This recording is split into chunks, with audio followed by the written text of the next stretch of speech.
श्रवण करवाते हैं। कहते हैं पुनश्च याचमानाय जात रूप भदत प्रभु। कहते एक दिन की बात है, राजा परीक्षित धर्मात्मा राजा थे, घूमने के लिए अपने क्षेत्र में निकले थे।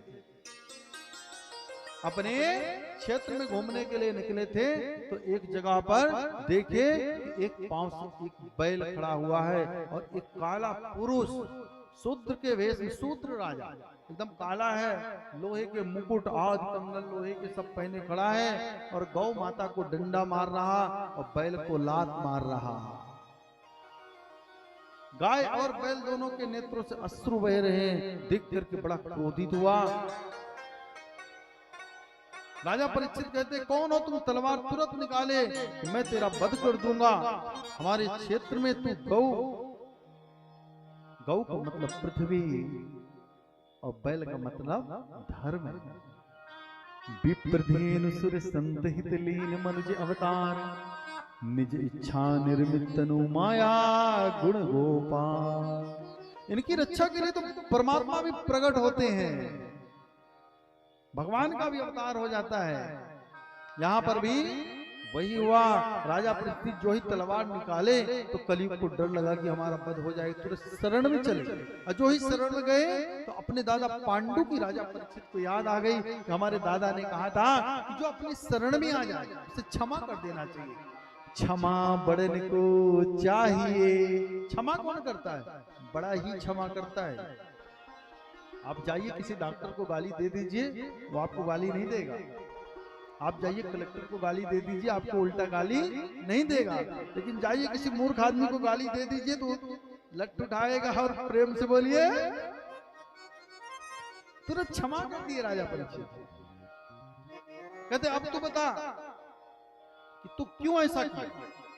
तलवार अंदर डाल लिए म्यान के अंदर। तब कलयुग कहता प्रभु हमारा समय आ गया है तो हमें रहना चाहिए, हमारा काम है, कलयुग का काम है इंटरसेंट काम करना, तो हम इनको मार रहे हैं, क्या गलत कर रहे हैं भला, या कि आप हमारी व्यवस्था कहीं अलग कर दीजिए। तब राजा परीक्षित उनकी व्यवस्था अलग करते हैं। क्या कहते हैं?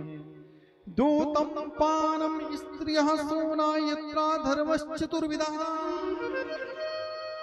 कहते हैं सुनो, जहां पर दूतम जुआ खेला जाता है, जिस घर का आदमी जुआ खेलेगा समझना वहां पर कलयुग का बढ़िया एकदम से डेरा जमा हुआ है। प्रेम से बोलिए। तो भैया आज इस कथा को सुनने के बाद तो सबको सुधार ला लेनी चाहिए, जो भी गांव वाले हैं भैया। जहां पर मदिरा पान की जाती है वहां पर कलयुग विशेष रूप से डेरा डाल के रहता है। इसीलिए आज से सब लोग संकल्प करें कि हमको ऐसे कर्म नहीं करना है, नहीं तो हमारे बेटा बेटी परिवार पितृ सब दुखित होंगे। ऊपर से कल भी आप लोगों से हमने कहा कि हमारे पितृ देखते हैं, जो कथा सुन रहा तो प्रसन्न होंगे, जो डुबकी लगा रहा गंगा जी में प्रसन्न होंगे, और गलत कर्म करेंगे तो देख करके बड़ा दुखित होते होंगे। इसीलिए पितरों की शांति के लिए और अपने जीवन की शांति के लिए, अपने बच्चों की शांति के लिए इस कर्म को भी सबको छोड़ देना है। एक बार प्रेम से बोलिए। दूतम पानम स्त्रियः, पराई स्त्री या कोई पुरुष स्त्री का मन करे या पुरुष स्त्री पुरुष का मन करे, दोनों उस घर में कलयुग का वास है। इसीलिए कभी भी पर स्त्री को नहीं देखना चाहिए, पर पुरुष को नहीं देखना चाहिए, ऐसा मन में विचार रखो। वहां पर कलयुग का वास है। कितना भी कुछ लोग हैं सोचते हैं गलत कर्मों से धन जुटा लेंगे, वो धन विनाश कर देता है 10 साल के अंदर, और 10 साल के अंदर अगर नहीं किया तो तीसरी पीढ़ियां आते आते तो पूरी पीढ़ियां नष्ट कर देता है। हमारे गांव वाले तो सब भोले भाले होते हैं, लेकिन शहरों में अक्सर देखने को मिलता है। तो ऐसा कभी कर्म न करे। बहुत कम शब्दों में बोल रहा हूं। सोना यत्रा धर्मश्चतुर्विधा। स्वर्ण सोना, सोना में कलयुग होता है। इसको हम घुमा फिरा के बात कहें तो गलत है। अगर आप थोड़ा बहुत रखे हैं अपने पहनने के लिए, शोभा श्री के लिए, आनंद, कोई बात नहीं।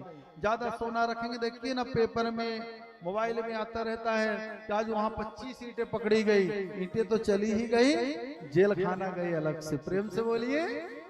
इसीलिए भैया अपने पहनने के लिए खूब चकाचक बनवाइए, पर ज्यादा नहीं। उसे भी गांव वाले हमारे तो सब सीधे भोले रहते हैं, ज्यादा ईंटें नहीं बनाती, पुरानी रखी हो तो अलग बात है।